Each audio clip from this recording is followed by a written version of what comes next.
right now so I can see the PowerPoint and you all at the same time. Okay, great.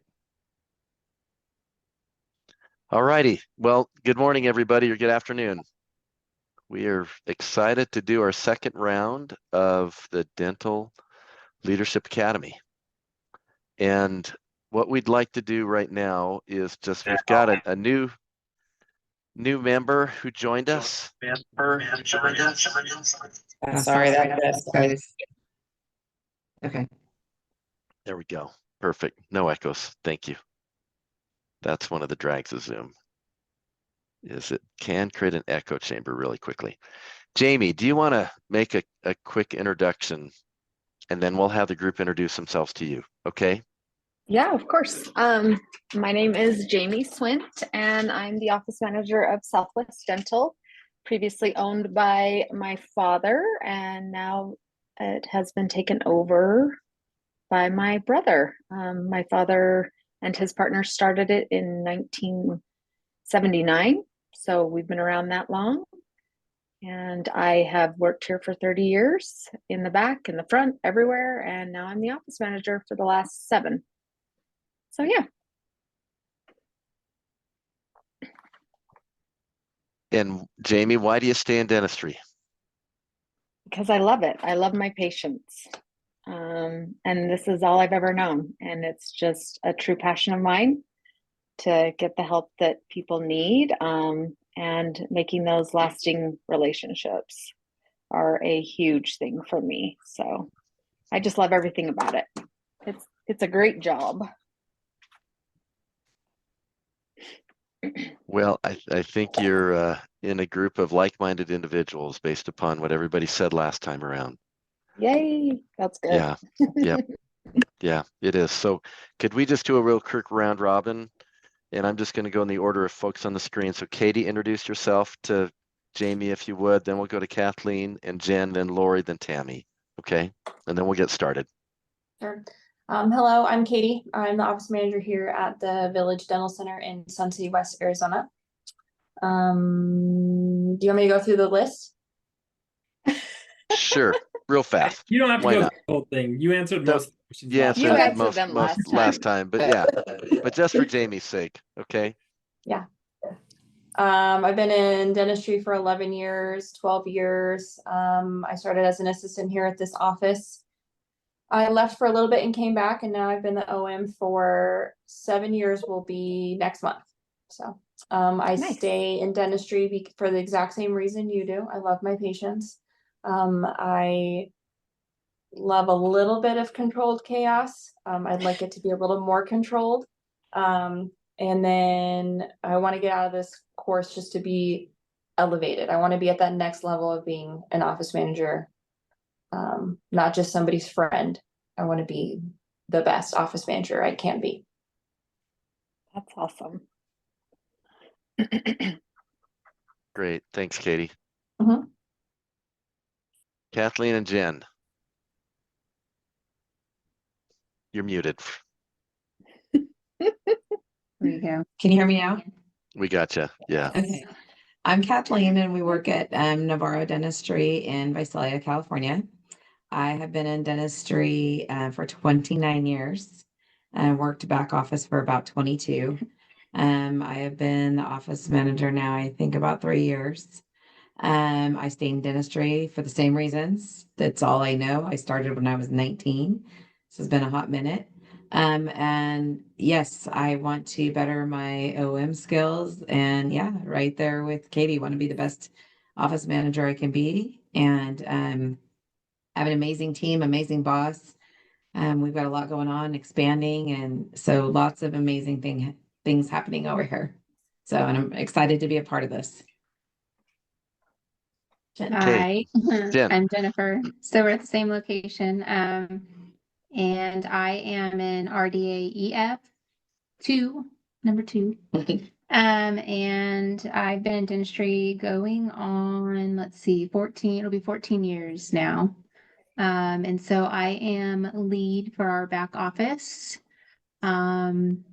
And why I stay in dentistry, same as everybody else. I can't picture myself doing anything else. Love our patients and just like to work hands-on right there next to patients. And what I plan to get out of this is just to better my lead skills and managing the chaos better. So, yeah.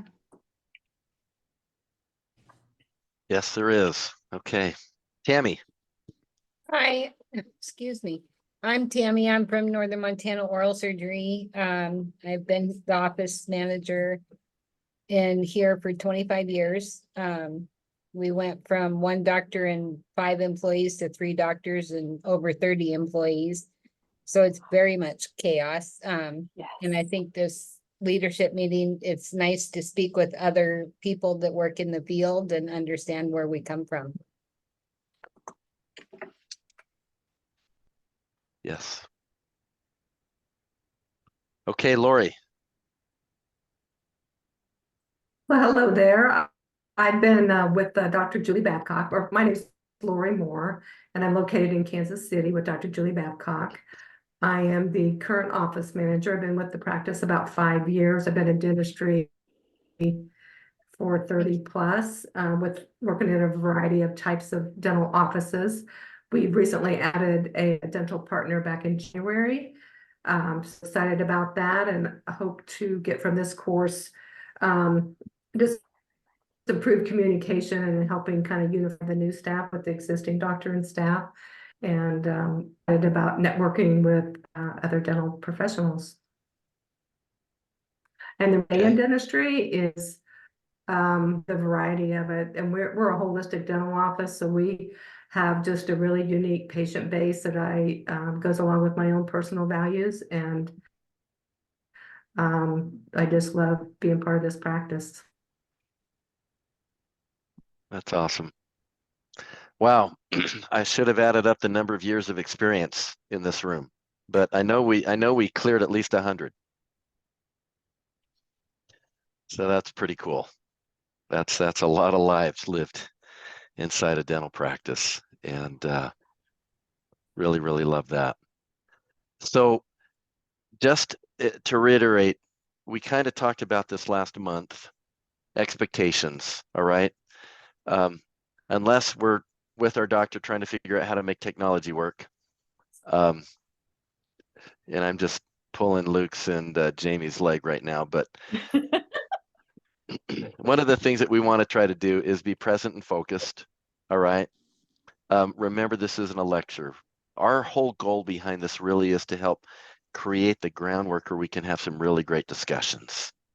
Ask questions, participate, and just like in any type of setting where education is the goal and improvement is the aim, the more you put in, the more you'll get out. Okay.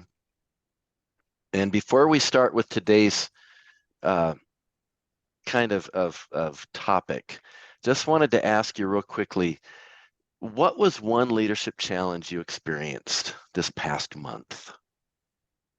If we could just go around the room and just kind of think about, in the past month, what was one leadership challenge that either surprised you or that just ended up being something that you felt was testing your mettle?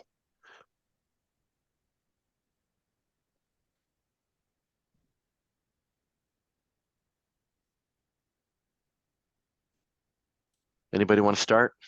I'll start. Okay, thanks, Okay. Kitty. Yeah, Bob knows about this. Probably more than Bob wants to deal with from my office. I had a hygienist who came in, helped us, started at a really rocky time where we were in dire need of a good quality hygienist. But from the get-go, it was always like, not in a negative way, but she did things the way that she wanted to have them done because there wasn't any clear expectations. And so I was constantly backpedaling. And so I struggle with confrontation. And that's one of the reasons why I'm part of this group, is telling somebody my clear cut expectations. I always beat around the bush. And I basically had to tell her, I'm challenging you to do it this way. I need you to do it this way. And now I'm letting you go. And I hate letting people go because it makes me super sick. Like it just puts a horrible knot in my stomach. But then that same day I hired somebody. So it came full circle. So I ended up letting go a hygienist that was really good quality care to our patients, but the time that she was with the patients was way too long. So we were constantly behind. And then I ended up hiring an assistant that same day. So it was a gut punch, but then it was a thumbs up. So I hope I don't have to deal with that again for a while. Okay. Great, Katie. Thank you.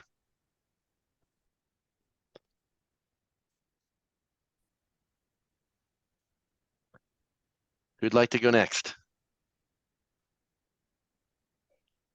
I can go next. Okay.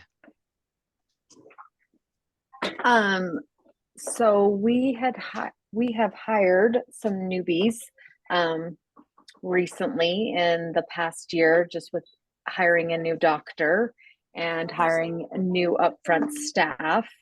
And something that has challenged me with one of my new upfront staff that is quite a bit younger is where our boundaries are. Where we have fun and we're friends, and where I'm the boss and you're my employee. Struggled with how I was spoken to and how someone else was spoken to as well. I 100%, Katie, hate confrontation as well. I don't do well with that. That is why I am here, because I want to be everybody's friend, and that doesn't go well with leadership. But I faced my fears. I did speak to this person and put down my, not put down my foot, but put down my clear expectations of what our relationship was and is, and how I should be spoken to and how another employee should be spoken to while we are in office. And there are times for play and times for seriousness. And it was actually received really well. I didn't think that I would ever have to speak to someone about something like that, just because I have been in this business for so long, and everyone here has been in this business with me as long, but she is newer, she is younger. And we did speak and it was resolved, but that was a hard one for me. I hate having to speak on my own behalf. Hey, you have done this. I'm having a hard time with this. We need to figure this out, kind of thing. So yeah, it ended up being a good thing, but it was very scary. But you leaned into your fear. I did. Both I of did. you did, didn't you? Yes. Yeah. Well done, Yeah, guys. yeah. Way to go. That is so Thank you. awesome. Good for you. Yeah. Okay. Kathleen and Jen, how about you? Well, Bob, we just got off a meeting, so Yeah, Bob we knows did. about my challenges. So mine is a fine line. I have an employee that is a very close friend of Dr. Navarro's and was hired as an assistant manager. And over the few months, we've just discovered that, he is not bringing as much expectation to the table what we would like. So I've had a couple of meetings and just speaking with Bob, things are not completely resolved. And so Bob gave me some guidance as well. But at the same time, it's very uncomfortable. Like you guys are saying, it's nobody wants to be that one that has to call somebody to the carpet and say, hey, you're doing things this way, but we need it done this way. Or, you're not producing and being productive like we need you to be. So my situation is a very fine line because they are very close friends outside of the office. So, but Dr. Navarro has given me full, given me the reins to take control and make the best decision for the office and the business. So it's not over yet. I'm still dealing. But yeah. So I have big decisions to make in the next few weeks here. So yeah. And Kathleen will lean into the fear also, Yes. right? Yeah. Yes. Yes. And the cool thing is, on the other side of that is some really great stuff. Yeah. Yeah. I Okay, was just that's talking to Bob about like when Dr. Navarro bought the practice and how he talked to us about we're like this big giant engine. And our job as manager, lead assistant, our job is to keep that engine oiled and running smoothly and, to delegate and make the flow of the office really well. And so that's where, when you have an employee that's not all hands on deck, then you run into hiccups. And that's kind of what Bob and I talked about today. in So, our coaching call. Yep. yeah. Jen. I mean, one thing I wouldn't say it's just something I struggled with just in the last month alone, but I struggle with like overall all the time. It's delegating. I just like rather do everything if like eh, there's a lot of back and forth in the back office. It's always been a thing between hygienists and assistants. Sometimes you have these prima donna hygienists. Sorry if anyone is, but that it's No, very but they like can all that's not relate. my job. I'm not doing that. That's not my job. And it's like, well, it is your job because you work here in the office. It's And we're it's all a a team. team. I hate that phrase of that's not my job. Like I just hate it. And I Mhm. understand there is certain, delegations where certain things are certain people's jobs, but at the end of the day, we still need to jump in and help each other still. So, to refrain from like giving those delegations and hearing someone say, well, I don't want to do that. I just rather just do it myself and not tell anybody to have to do it. So, we just kind of actually went over this just this morning or yesterday about we have this new, weekly, monthly maintenance and housekeeping list that we're making for everybody. And so it was hard to like put actual names next to things that people were She's in charge of. delegating. So I did. I was delegating and I did it. So we'll see how it goes, I guess. But Good so for you. That's great. Yeah. And chances are you're not alone in this desire to hang on and do it yourself. yeah. Okay. It is one of the ironies of work, and especially dentistry, but you get really good at your job, you keep getting elevated in higher positions. Okay. But you still like to do. Hmm.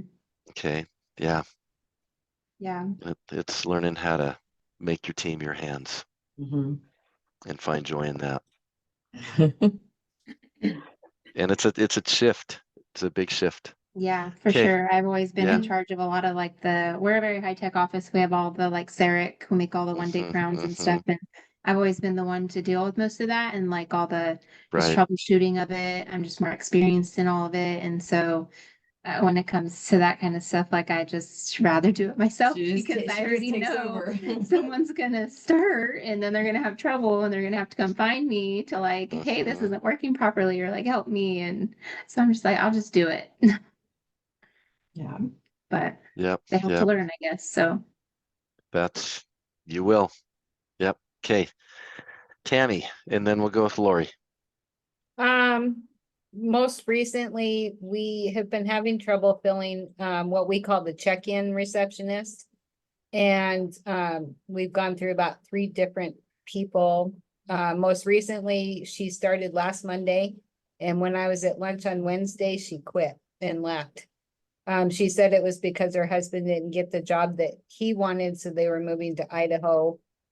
But I'm just struggling with how to find good candidates in our area because we're a smaller area.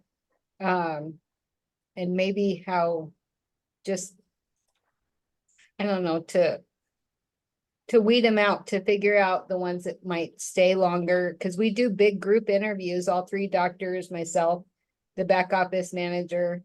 We all really liked her and the 2 before that, and they just don't seem to work out. So we're struggling with that.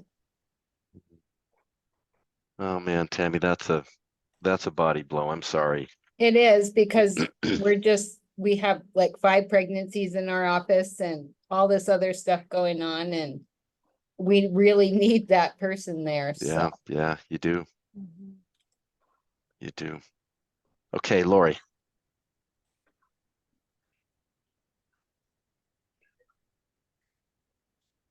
One leadership challenge you experienced the past month.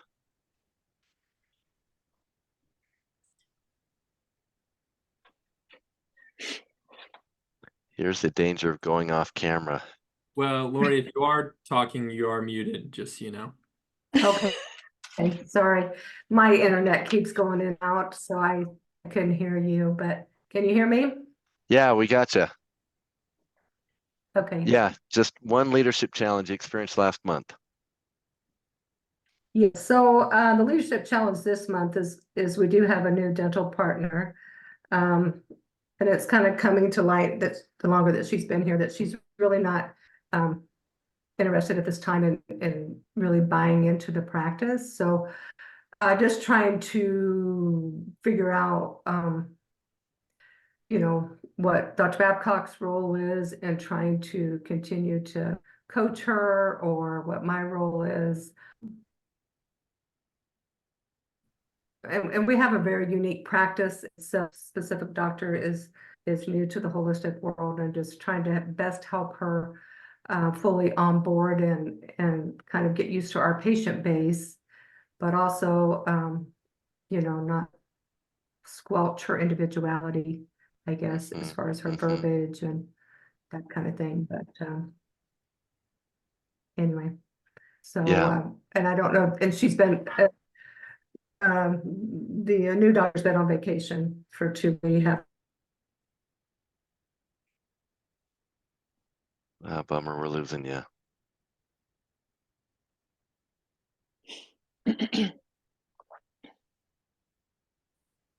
Lori, we lost you.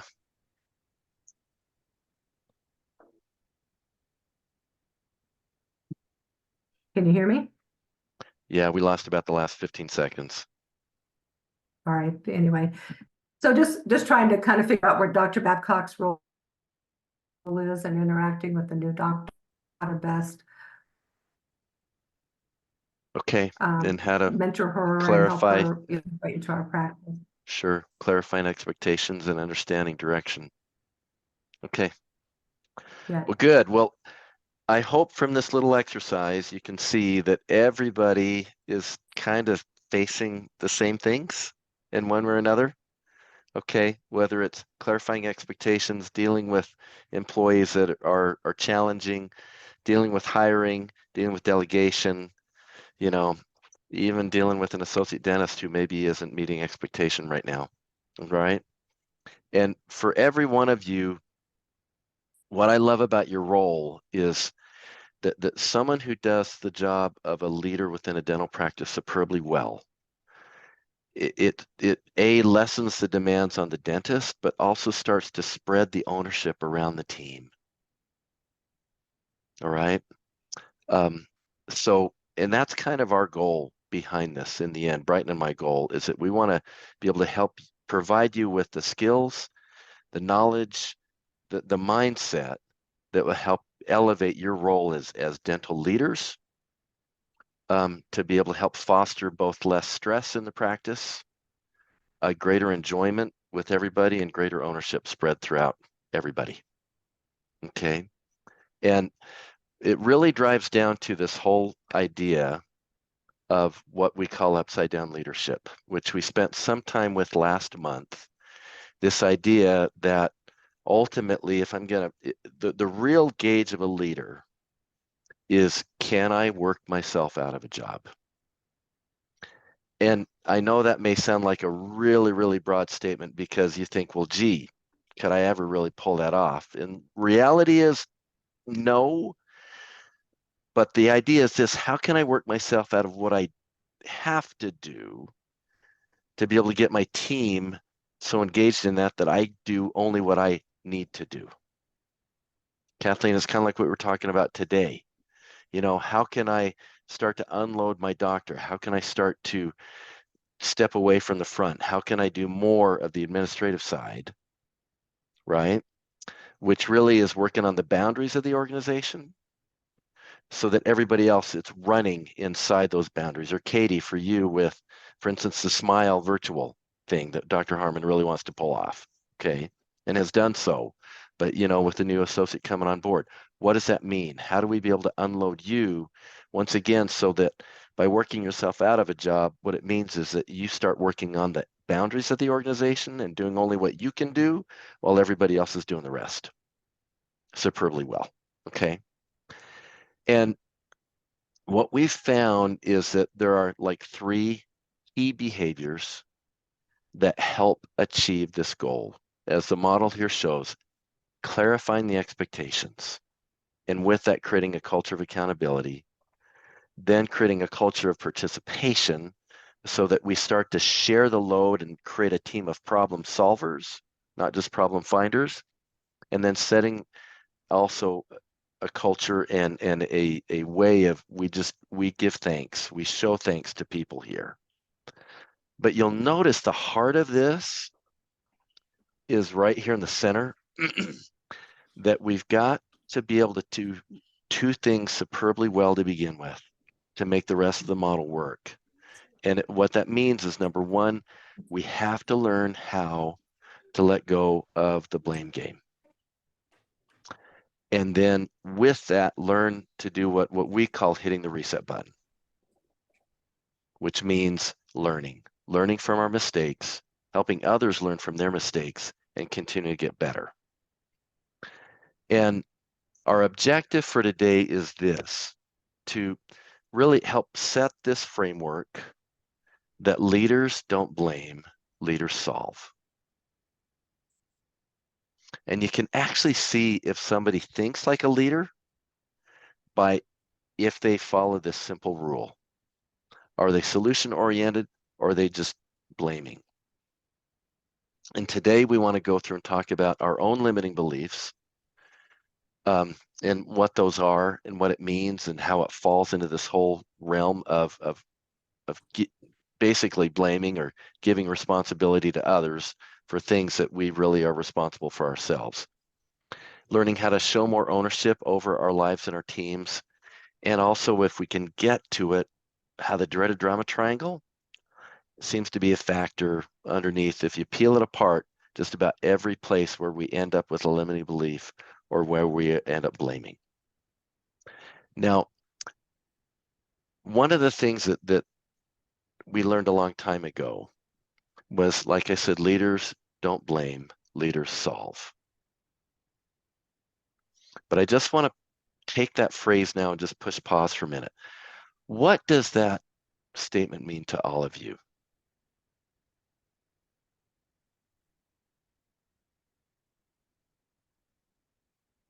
Jamie, you're unmuted right now. I'm going to just ask you, what does it mean to you? Leaders don't blame, leaders solve.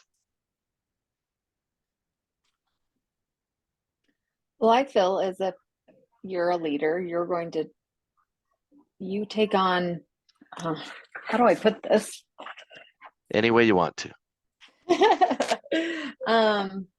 Well, I mean, it's basically what you said. We lead. We're not going to go around and be like, oh, that dang Jordan, she just screwed it up, and now we're here. I'm not going to go and say that. The doctors don't want to hear that. That's what I'm going to do is, we ran into this problem. We got it fixed. It's taken care of. To me, that's a leader, rather than going around telling me the backstory and blaming the 14 different people and whatnot. It's you come and you solve that problem and you keep on trucking. I feel like that is something I definitely need. I may do my blame. I don't go to the doctors and do the blame game, but I do that a lot in my head. Like, oh my gosh, she hadn't done this or that. And I need to change that frame of mind. Instead of blaming, no, okay, we've got this problem. We're going to take it. We're going to solve it. We're going to get it taken care of, and we're going to move on because there's much more pressing issues, if you will. That is a true leader. That's a true leader who can take that on, because that's not easy. It's not easy to take all of that on and take care of it and keep on trucking.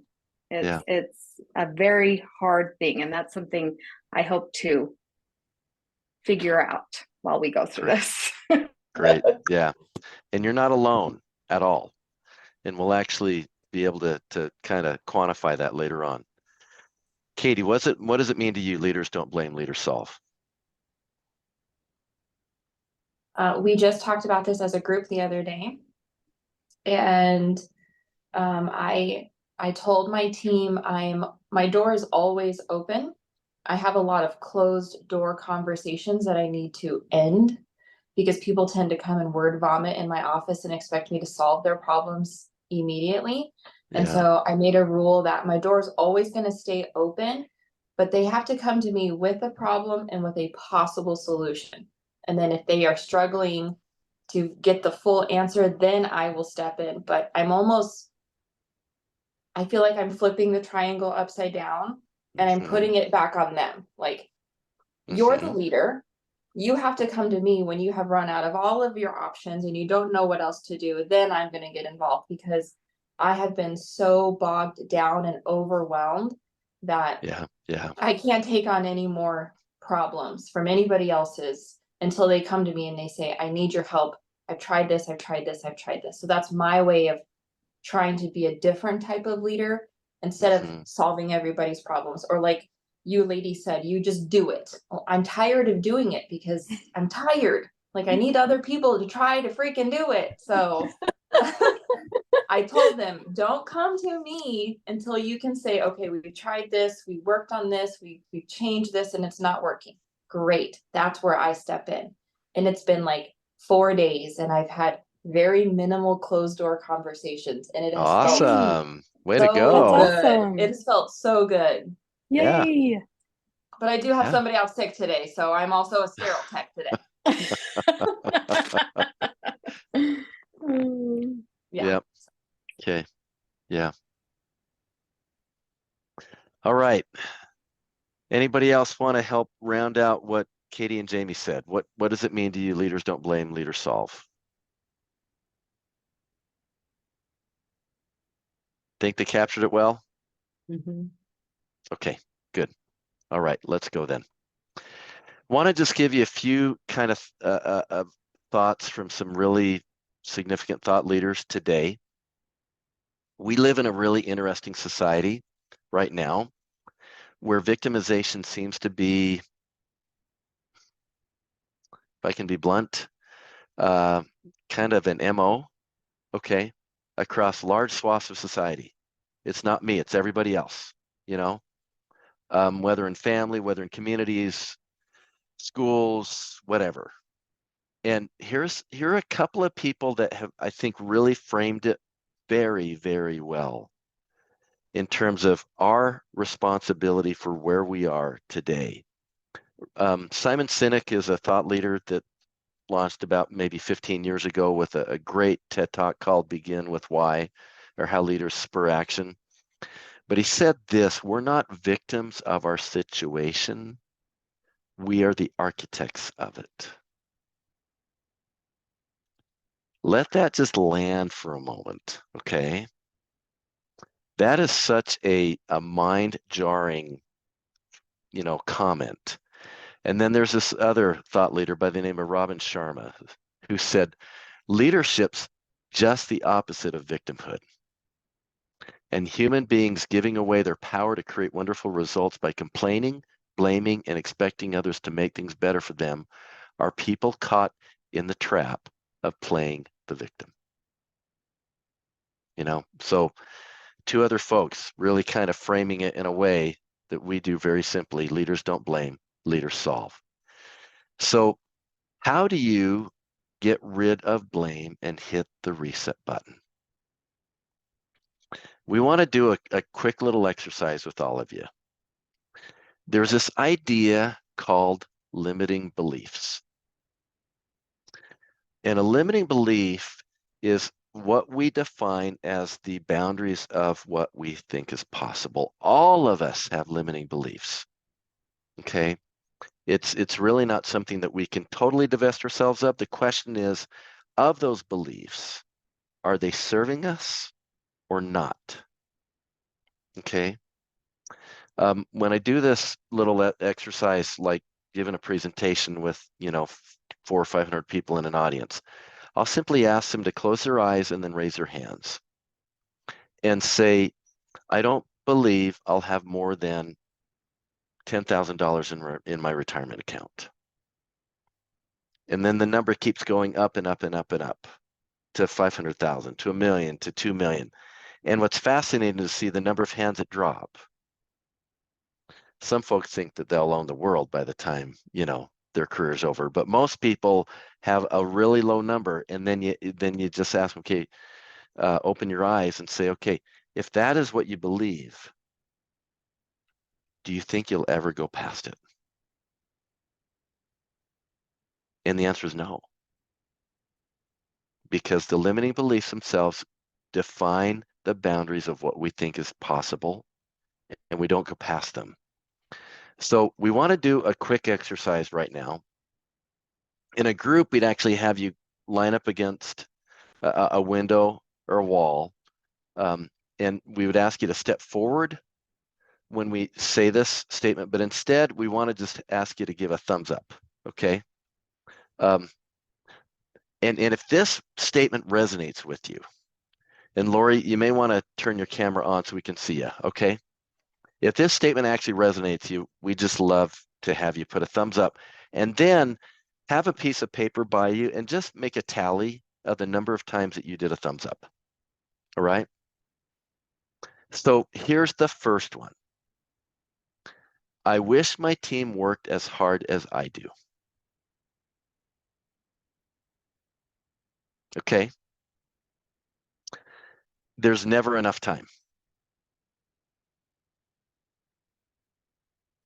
All right. I have to be in everyone's business because no one watches the details like I do.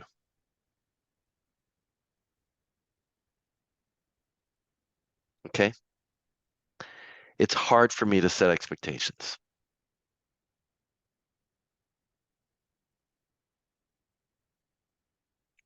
Hiring is like shooting in the dark. Could you repeat that? Hiring is like shooting in the dark. We had quite a few thumbs up with that one. I avoid conflict at almost all costs.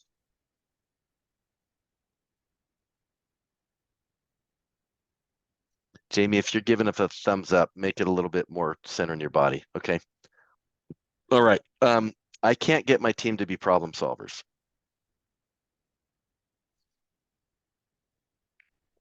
Okay.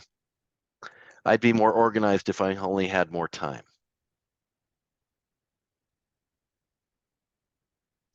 All right. I hate letting staff go. I can't sleep for days before it happens. Okay. My team only gets motivated when I get mad at them.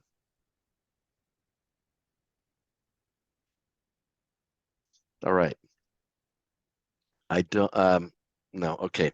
My desk looks like a tornado hit it. Everything ends up for me to do. Okay. We don't have time to train. That one struck a chord. Okay. I don't think much about why I got into dentistry now. I'm just in survival mode. Oh, good. Nobody put up their thumb for that one. Okay, great. All right, here's the last one. I've been burnt out for a while. The only thing that keeps him going is I don't know what else I'd do. Kinda, maybe. Okay. Okay. How many tick marks did you end up? How many thumbs up did you give yourself across these? Hold up your fingers. Let's see. Kathleen, you had 8. Tammy, you had 9. Katie, you had 8. Jamie had 5. Lori, did you have any? I had 6, but Did you? Your my camera's frozen. Okay. That I hear all the Okay. questions. So. No worries. All right. Well, as you can see, you are not alone in sharing these beliefs. And like I said earlier, limiting beliefs define the parameters of what we think is possible. And if we think something isn't possible, we're not going to go there. Okay? Let me just give an example, though, of what can happen if we really begin to challenge these limiting beliefs. Because that's one of the things that we found with leaders creating solutions is that they actively begin to recognize and then challenge limiting beliefs. So here's an example of a guy named George Barnard Danzig. He was a graduate student at UC Berkeley, freshman year, showed up at class on a Friday afternoon. And in those days in the 1930s, when he was a student, the professors would write the problem on the chalkboard that was homework for the next day. So Danzig showed up late. He furiously writes down this problem and works on it all weekend and works on it through Monday and misses turning it in Monday afternoon. But Tuesday morning finally shows up at his professor's door and says, you know, Professor, I'm so sorry that I didn't get this assignment done from Friday, but it was really, really hard. And the professor looked at him and said, well, what do you mean? There was no homework assignment on Friday. He said, yeah, there was. It was on the chalkboard. I captured it. I got it. And I've got an answer. And he looked at him and said, well, wait, that was what we view as an unsolvable math problem. You mean you have an answer? And he said, yeah, I do. And he did. Pretty quickly, he went from being a freshman mathematician to then becoming a graduate student and then becoming a professor and developing some really, really complex mathematic formulas. But had he shown up on time, how would this story have been different?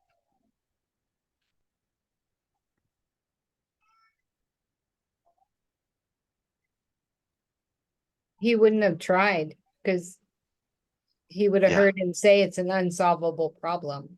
Exactly. Yeah. He wouldn't have put himself out there. He wouldn't have tried. He would have accepted that belief and therefore stayed within the confines of it. But just like Raman Sharma mentioned, you know, one of the things that we realize that limiting beliefs actually are a trap because every one of them defines and says this is reality. Anything outside of here is not. And then we follow suit with that. So for instance, if we believe, I think one of the biggest ones we got thumbs up on was hiring is like shooting in the dark. If we believe that, how are we going to operate within the confines of needing to hire new people?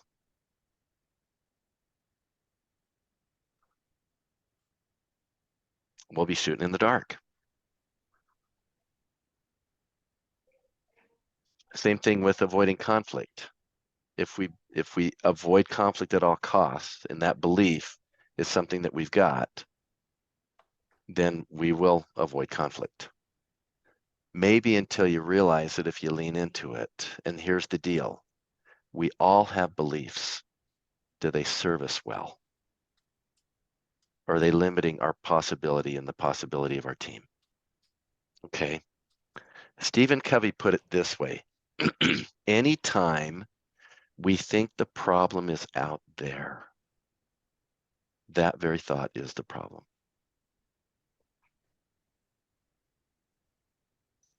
So, like I said, one of the core behaviors a leader has is that you look at limiting beliefs, and it's not that you're going to try to challenge all of them at once, but are there ones that aren't serving you well? And you ask, where am I? Where do I want to be? And then what's holding me back? A lot of these beliefs, frankly, are things that we picked up over our growing up years, childhood, experiences at work, marriage, other places. Brighton talked about this when we set this whole training up. So I want you to spend a minute, Brighton, before we turn it over to you to talk further about other things. But talk about this Pan Am principle, if you would, okay? Yeah, this is another Robin Sharma idea. You know, he talks, we're made up of these things, and where these limiting beliefs come from. Obviously, our parents, how we were raised, maybe how they think, whether that's about work or life or relationships or money, whatever it is, that becomes coding, that it becomes part of who we are. The environments in which we are a part of now and choose to participate in, whether that's, you know, certain activities or things like that that you participate in. Nation, obviously, where we're born makes a big impact, and where we live makes a big impact of how we think and how we perceive our reality. Associations, those who you spend time with, make an impact. You know, there's that famous quote: "Hang out with what is it? Five smokers, and you'll become the sixth," or something like that. The reality is, our associations become who we are, and then the media we consume. Do you spend all your time consuming news, or do you spend your time learning? Or, you know, that's kind of where this comes from. All those different things go into how we perceive reality, and they go into what are these limiting beliefs. And I thought that principle really applied here, because they just become, we pick them up along the way by osmosis most of the time. I think these limiting beliefs aren't typically choices that we make as far as believing them to be true, but they're choices we can choose to overcome, if that makes sense. Mm-hmm. Absolutely.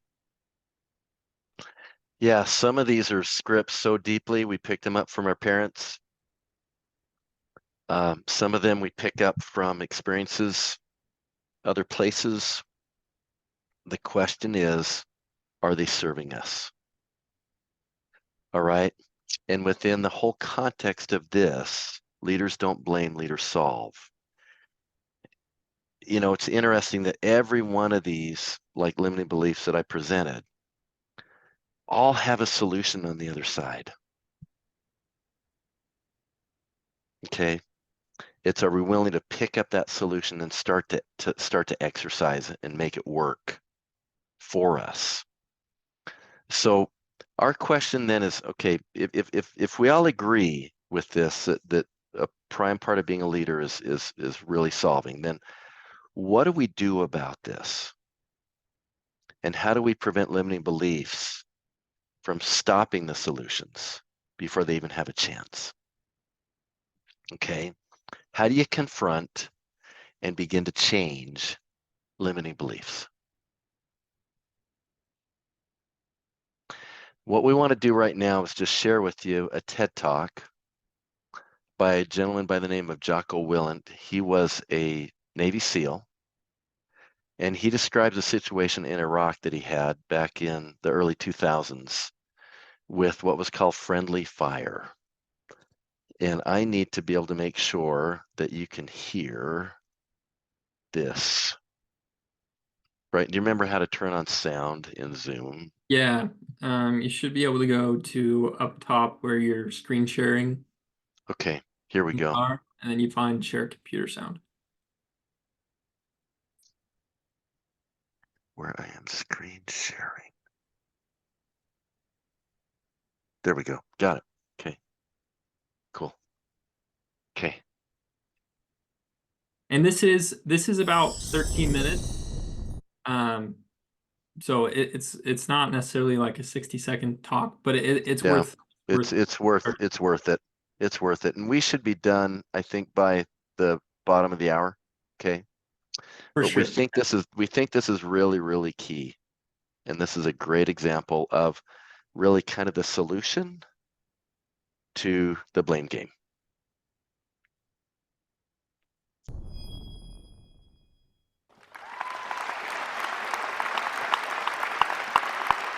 Everybody hear it? Yeah, you just want to move your mouse. War is a nightmare. War is awful. It is indifferent and devastating and evil. War is hell. But war is also an incredible teacher, a brutal teacher. And it teaches you lessons that you will not forget. In war, you are forced to see humanity at its absolute worst. And you are also blessed to see humanity in its most glorious moments. War teaches you about sorrow and loss and pain. And it teaches you about the preciousness and the fragility of human life. And in that fragility, war teaches you about death.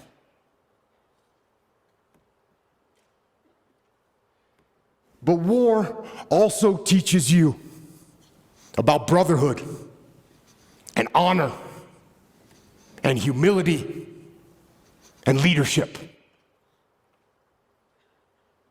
And unfortunately, war teaches you the most when things go wrong.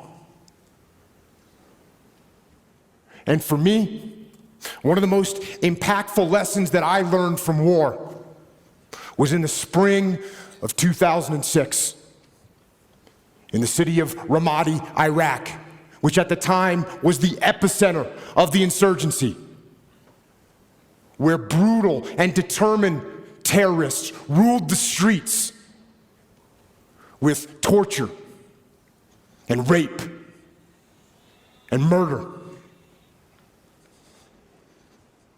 And it was in one neighborhood of that city, during an operation that I was in charge of, when all hell broke loose. We had multiple units out on the battlefield fighting the enemy. We had friendly Iraqi soldiers, we had US Army soldiers and US Marines, along with small elements of my SEAL team. And then the fog of war rolled in,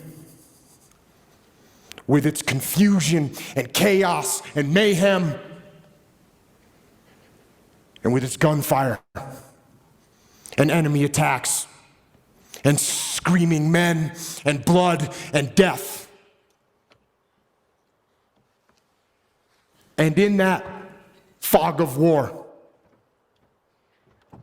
through a series of mistakes and human error and poor judgment and Murphy's Law and just plain bad luck, a horrendous firefight broke out. But this firefight, it wasn't between us and the enemy. This firefight, tragically, was between us and us. Friendly forces against friendly forces, fratricide, the mortal sin of combat, and the most horrific part of war. And when it was over, and the fog of war lifted, one friendly Iraqi soldier was dead, 2 more were wounded. One of my men was wounded, the rest of my SEALs were badly shaken. And it was only through a miracle that no one else was killed. And it was reported up the chain of command what had happened. That we had fought and wounded and killed each other. And when we got back to base, things didn't get much better. There was a message waiting for me from my commanding officer. And it said, shut down all operations. It said that the commanding officer, the master chief, and the investigating officer were inbound to my location. And they told me to prepare a debrief to explain exactly what had happened on the operation and what had gone wrong. Now, I knew what this meant. It meant that somebody had to pay. It meant that somebody had to be held accountable. It meant that somebody had to get fired for what had happened. So, I began to prepare my debrief. And in it, I detailed every mistake that was made and who made it. And I pointed out every failure in the planning and the preparation and the execution in the operation. And I pointed out who was responsible for that failure. There was plenty of blame to go around. There were so many people that I could incriminate with guilt. But something wasn't right. For some reason, I just couldn't put my finger on who was at fault and who specifically I should blame for what had happened. And I sat and I went over it again and again, and I struggled for an answer. And then, when I was about 10 minutes from starting the debrief, that answer came, and it hit me like a slap in the face.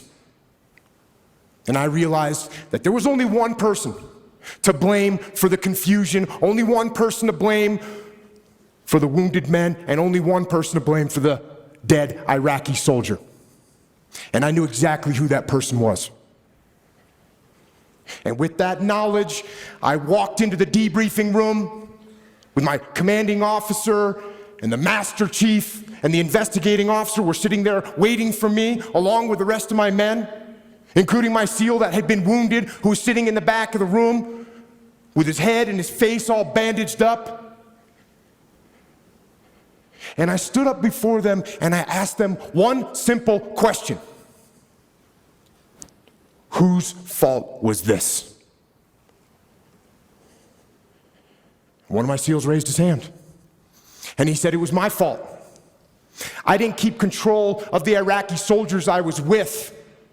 And they left their designated sector, and that was the root of all these problems. And I said, no, it wasn't your fault. And then another SEAL raised his hand and said, it was my fault. I didn't pass our location over the radio fast enough so no one knew what building we were in, and that's what caused all this confusion. It was my fault. And I said, no, it wasn't your fault either. And then another SEAL raised his hand. And he said, boss, this was my fault. I didn't properly identify my target, and I shot and killed that friendly Iraqi soldier. This was my fault. And I said, no, this wasn't your fault either. And it wasn't yours or yours or yours, I said as I pointed to the rest of the SEALs in the room.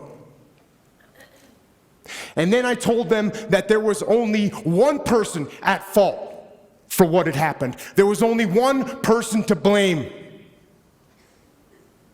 And that person was me. I am the commander.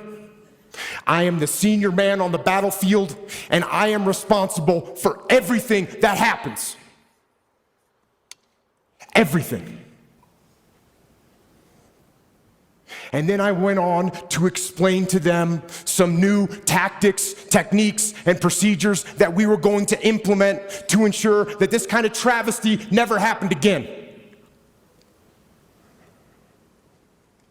And I will tell you something, it hurt. It hurt my ego.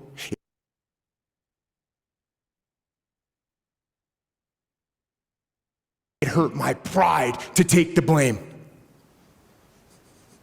But I also knew I knew that to maintain my integrity as a leader and as a man, I had to take responsibility. And in order to do that, I had to control my ego so that my ego did not control me. And you know what? I didn't get fired. In fact, my commanding officer, who had expected excuses and finger pointing, when I took responsibility, when I took ownership, he now trusted me even more.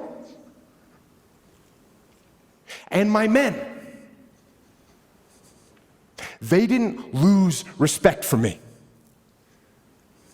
Instead, they realized that I would never shirk responsibility, and I would never pass that heavy burden of command down the chain and onto them. And you know what? They had the same attitude. Unlike a team where no one takes ownership of the problems and therefore the problems never get solved, with us, everyone took ownership of their mistakes. Everyone took ownership of the problems. And when a team takes ownership of its problems, the problems get solved. And that is true on the battlefield, it is true in business, and it is true in life. So I say, take ownership. Take extreme ownership. Don't make excuses. Don't blame any other person or any other thing. Get control of your ego. Don't hide your delicate pride from the truth. Take ownership of everything in your world, the good and the bad. Take ownership of your mistakes, take ownership of your shortfalls, take ownership of your problems, and then take ownership of the solutions that will get those problems solved. Take ownership of your mission. Take ownership of your job, of your team, of your future, and take ownership of your life. And lead. Lead. Lead yourself and your team and the people in your life. Lead them all to victory. Thank you.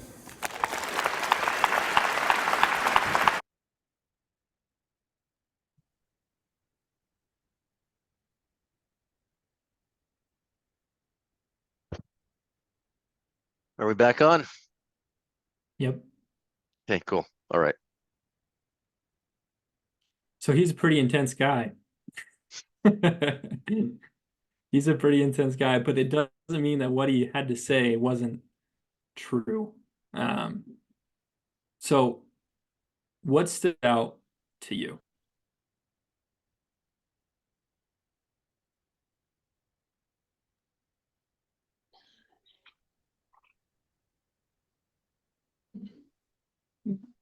To me, it was owning it, like everything he talked about. Things happen, people make mistakes, things go wrong, and own it, and he walked into that and he owned it, instead of pointing the finger, he took sole responsibility because he was, their leader. So owning it and, following through with that and leading and not blaming. And then Not- finding solution. Yeah, and finding a Not having- solution. Yeah. Yeah, even though great. his team did make those mistakes. They still made the mistakes that they made. But ultimately he came back and realized I didn't do a good enough job communicating or setting expectations or training or leading, whatever it was. Ultimately, those mistakes they made could lead back to me. Great. Thanks, Kathleen. Who else? What stood out to you? A couple more comments. I love that when he mentioned it to his team, hey, what mistakes were made? Everyone was raising their hand. Oh, I messed up here. I messed up here. Taking ownership. I mean, what a great leader of these men that he is in turn teaching them to be great leaders as well. They're willing to, they're not blaming anybody. They're actually blaming themselves. They're taking ownership of it. You know, I felt that was what a great, you look up to this man, you know, and they're willing to take on some of his burden. They must really like him. He must do a really good job. I love that. I love that they were also willing to take ownership of that as well, even though undoubtedly it came down to him, but that they were all there to have his back. I you know, that says something about him. Yeah, Yeah. it does. You Yep. know, I had the thought along with that, Jamie, that blame is contagious, Oh, right? It is. The victim mentality, it's contagious. It can spread. If you spend time around victims and people that have that type of talking, you'll before you know it, you'll find yourself with those same thoughts. But the opposite is true too. When you show ownership, absolutely. that also is contagious. Absolutely. And I think that's what you see there is his ability to show ownership spread in the culture of the teams that were being created. Mm-hmm. And that has to start, typically, it's got to start with that leader. Because even if, you know, if he was playing the blame game and one of his team members were trying, it would be really hard for that person to get much traction. But if that leader says, hey, it was my fault, I messed up, that opens up this vulnerability, this opens up that group accountability. It is contagious too. Yeah. So I want to go on to the next slide, Bob. Yeah, let me just jump to here, Brighton, I think, given the time. Okay, cool. Okay, yeah.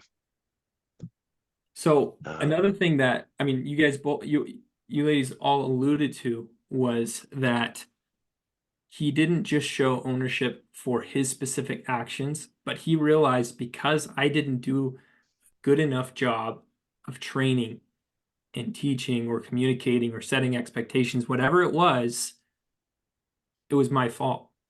And so it goes to this point that you're not just responsible for your own performance, but for the performance of all those around you. You are the agent of change for your life. Yep. And so when we have team members that we look at and frustrate us, like the new front office reception, right? Where communication was done in a way that you didn't approve of, as an example you mentioned earlier, Jamie. It is then your job. You had a choice right then. You can either address it or you can let it go by. And if you don't let it go by and that behavior keeps repeating it, is that her fault or yours? Oh, absolutely. It's mine. 100%, right? Mm-hmm. Because we are responsible for those that we lead in their performance. They still have agency, they still have choice. But it goes back to that idea too, that if we keep around people that aren't a good fit after try and try again, that is still our responsibility to either let someone go or have the hard conversation. It comes down to us, which we can all acknowledge is not a fun thing to do, but it is our job. Yeah. It's both a blessing and a burden that we get to help people grow and lead them. But that comes with some pain in the neck tax, as Bob likes to say. Yeah. But here's I think the point that we really want to try to land is we think extreme ownership literally dissolves the blame game. It's just like when you put salt in water, suddenly it's gone. The moment that we really accept this, both as Brighton said, burden and blessing, the blame game is gone.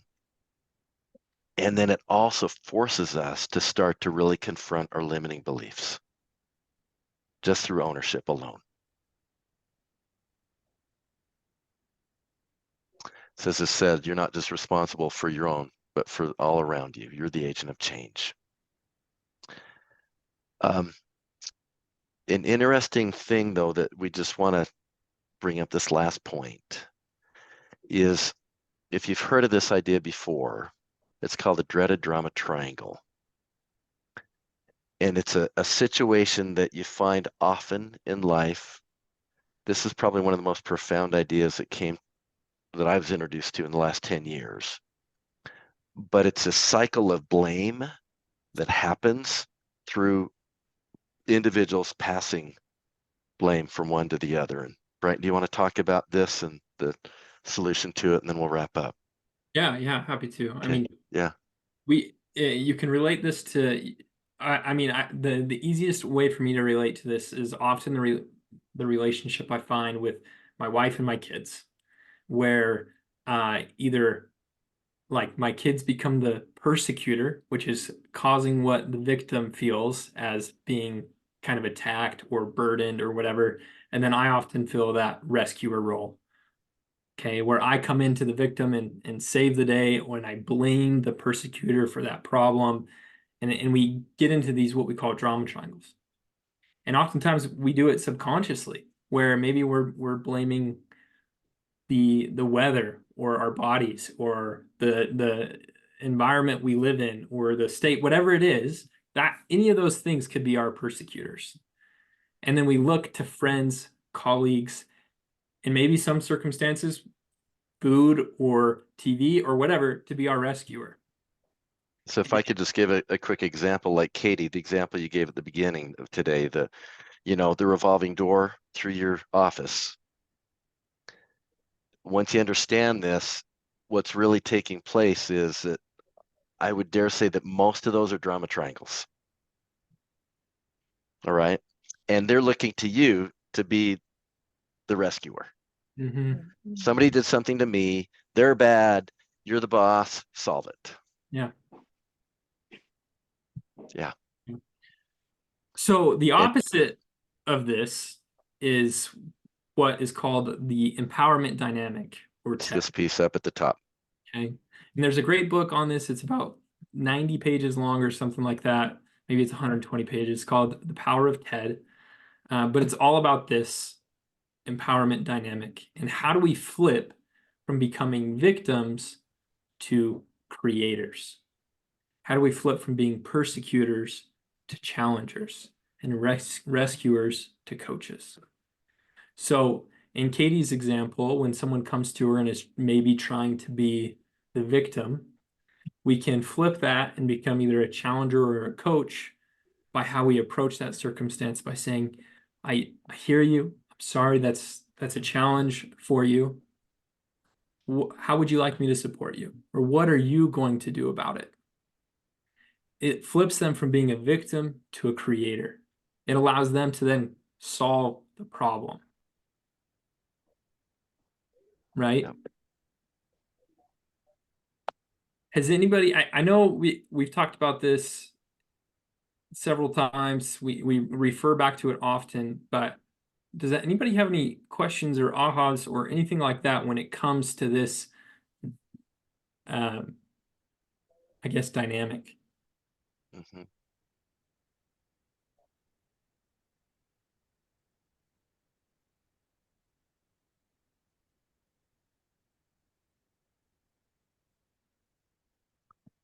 I'll just ask you, does this help? At least for me, I know the impact it had when I suddenly was able to decipher drama triangles I was a part of. For Is me, this? Go ahead, me, please.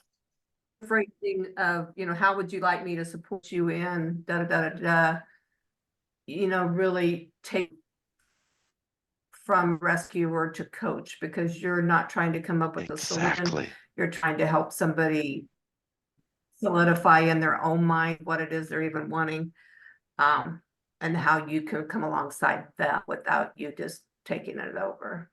Yep, exactly, Lori. Yeah. Other insights about this?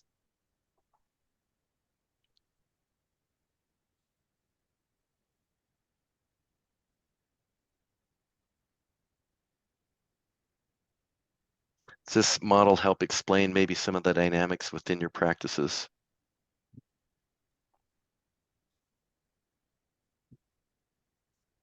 And maybe even, I know for me, it was hugely instrumental in my home. Mm-hmm. Yeah. Yeah. I think what you'll start to notice is you'll start to recognize those drama triangles and what role you're filling more often.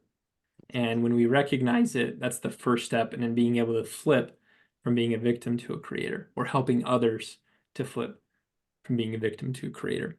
What other ideas do y'all have to make that jump?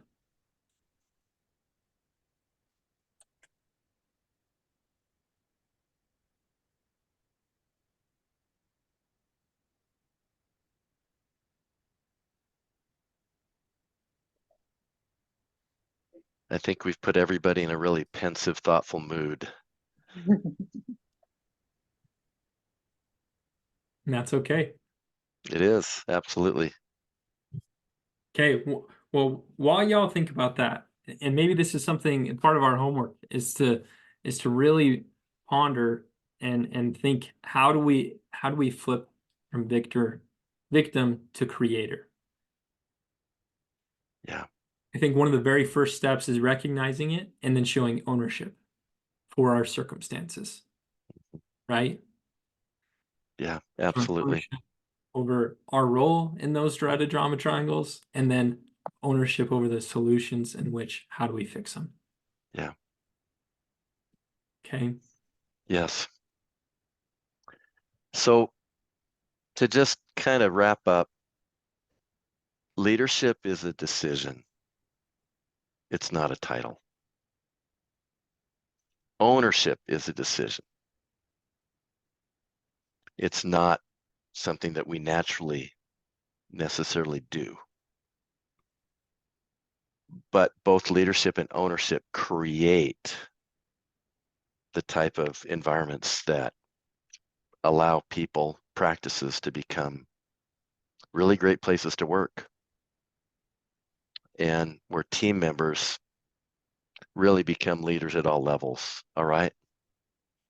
And that's I think that one of the greatest goals that we've got for this course is to give the tools, the mindset, and the skill set so that this leadership and ownership can be spread throughout your entire practice.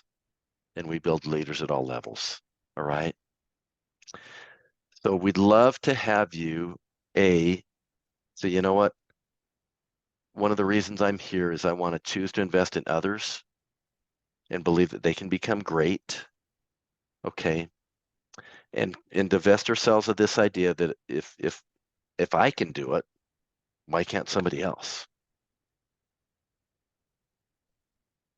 Okay. So we'd just like to end with this. What's one key takeaway from today and one thing that surprised you?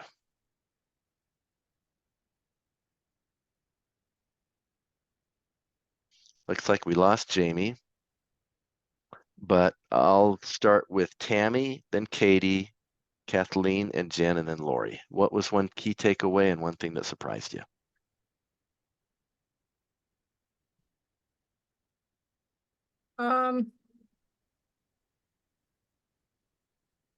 I guess the takeaway would be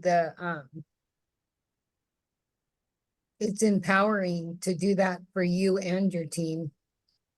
to delegate and take responsibility and ownership. I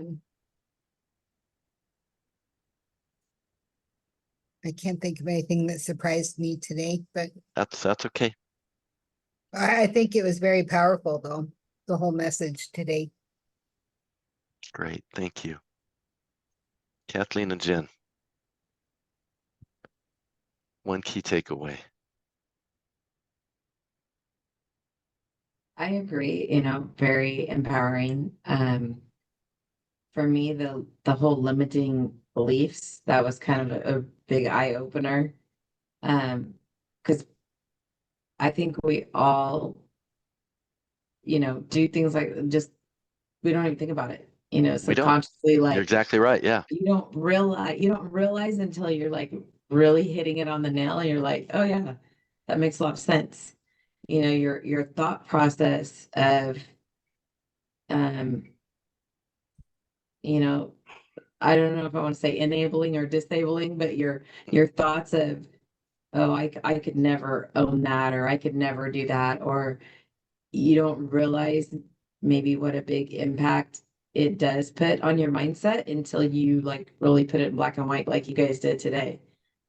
So for me, that was like the surprising part. And obviously the takeaway was definitely the empowering message of ownership. And I feel like all of us can always work on that, And we can, yeah. Yeah.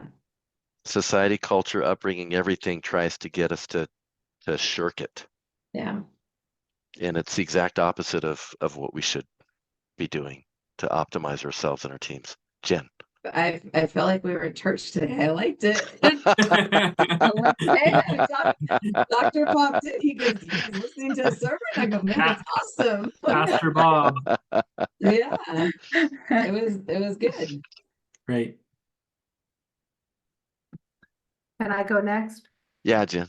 Or Lori, you want to go next? Okay, please. Yeah. Okay. So the one takeaway from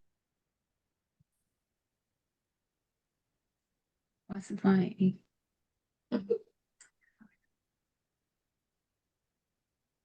kind of get conversation going.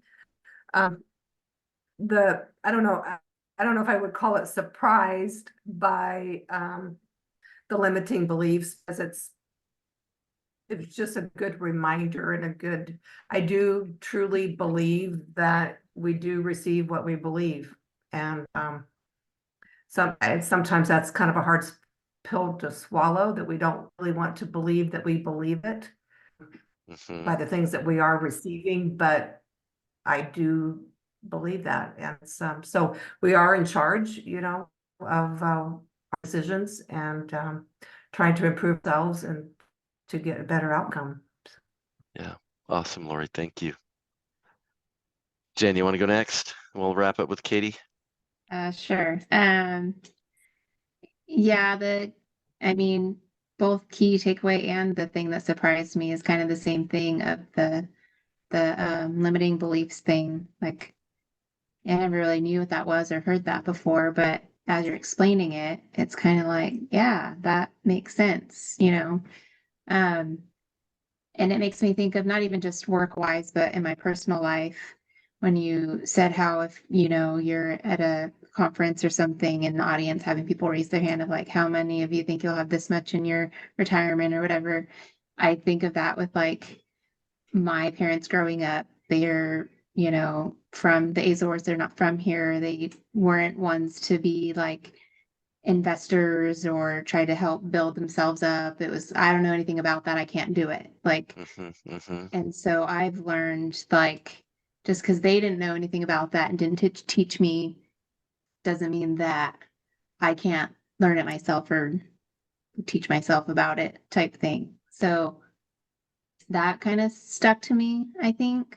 So it's something more in my personal life than work here. But yeah, if you really believe that you can't do it, then yeah, you're not going to do it. So just kind of getting out of your comfort zone and trying to figure it out and learn new things. So yeah. Yeah. Great. Thank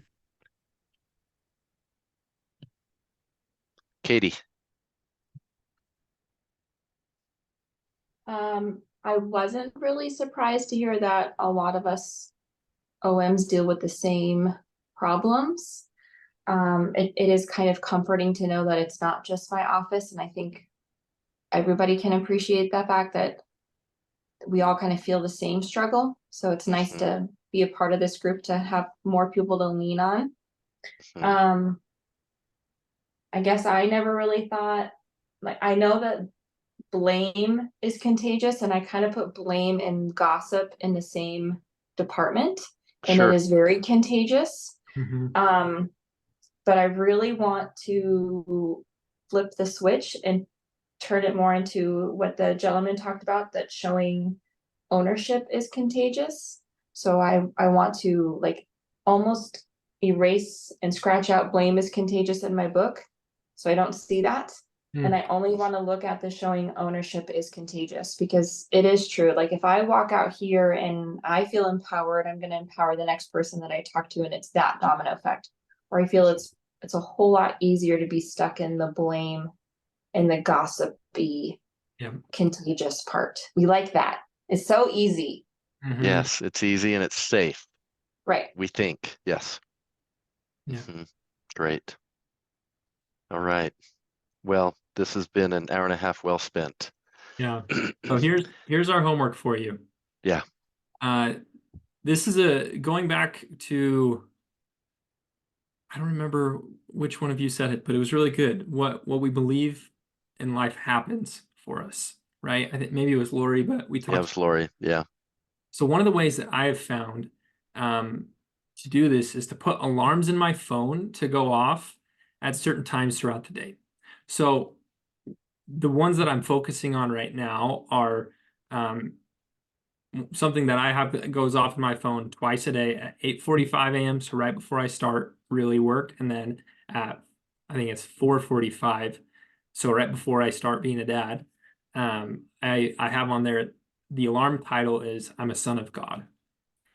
And to me, that's just a, hey, like, remember what your potential really is. And so our invitation is to do that, to set alarms on your phone, make sure they're silent, but that they go off, and you can label them what you want. We gave a recommendation of putting that on a leader's lead. They don't blame. Okay. You'll be amazed at what, like, this wake up call will do for you throughout the day. And so find times that work for you and set that up. And then the other part is just start to take note each day when you begin to enter into this victim mindset, these dreaded drama triangles, that blame game. Okay. Recognize it, and then hit the reset button and get back to the creator growth mindset. Okay. All right. Well, awesome being with everybody today. We're really proud of you, and excited to spend almost the rest of the year and more with you, working through elements that are going to allow you to become the managers and leaders that you've always dreamed of being. Yeah. Bob, Yeah. really quick before we hop Yes. off, let's confirm next month's meeting. Let's do that, please. Everybody can put it on their calendar. We have it for it'll be the 19th of June. Right. Okay. Our goal is going to be the third Wednesday of each month. And then I just wanted to ask your feedback, because we are doing this for you. We want to make sure there's a group chat function, some way that y'all can communicate with each other throughout the month and share wins or share challenges or get advice. We started with Slack, but it's not the most intuitive app, and it's kind of hard to log in and stuff like that. Is there another group messaging platform that would work better for you? Would it be like a WhatsApp or a Telegram, or maybe even just like a group text message? If you have an opinion on it, we'd love to hear what would be the easiest, because we just want to make sure that this is supporting you all, and we can be flexible. We Me use personally- GroupMe in our office, and it works really well. Use what? Sorry. GroupMe. GroupMe. Okay. Yeah. Katie, what were you going to say? I would prefer not to download another app if I could be extra picky. If I Yeah. could just have like a regular group chat and a text box. Okay. But that's just my opinion. Okay. Cool. I know there was already like a Facebook group recommendation from last time. What Yeah, was we do have that? a Facebook group Mhm. that we could use too. So we'll still post the recordings onto the Facebook group, and then you should get an email to log into the online platform that you can go back and find all of them too. So we'll keep the Facebook group regardless. It's just like if we want to have some sort of group kind of chat function. What was that Facebook group thing though again? Is it the Dentist Partners Pro? It's called I'll tell you 100%, but I believe it's the Dental Accelerator.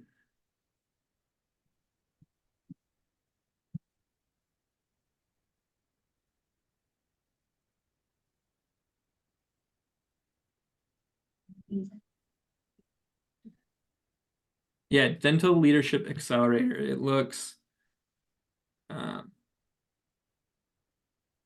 like this. So if you go search on Facebook, you should be able to find it. Okay, thank you. Yeah. Okay. Well, we'll take it into thought, and we'll let you know what our group chat is going to be. But we want to make it simple, easy, and something you can just have on the go. So, well, thank you all so much. If you have any questions, as always, do not hesitate to reach out. We're here to support in any way we can. Yep. Okay. Thank you, everybody. Thank you. Bye, All thank right. you. Bye-bye.